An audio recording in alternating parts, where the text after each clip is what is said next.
నగరం high security zone గా మారిపోయింది. పార్ట్నర్షిప్ సమ్మిట్ కోసం దేశ విదేశాల నుంచి ప్రముఖులు, వ్యాపారవేత్తలు తరలిరావడం మొదలైంది.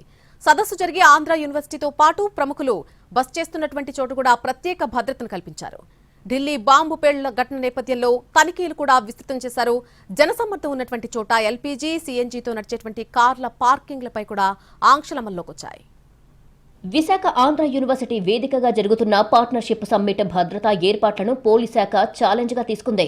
వివిధ క్యాడర్లలో 2200 మంది సెక్యూరిటీ విధుల్లో నిమగ్నమయ్యారు.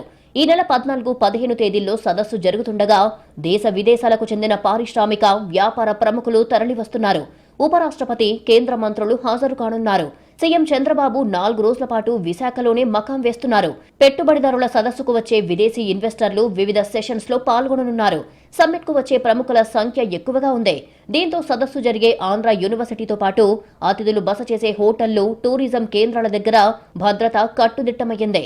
కాన్వెంట్ జంక్షన్ నుంచి ఏయూ ఇంజనీరింగ్ కాలేజ్ వరకు ఈ నెల 16 ఉదయం 6 గంటల వరకు డ్రోన్లపై నిషేధం విధించారు.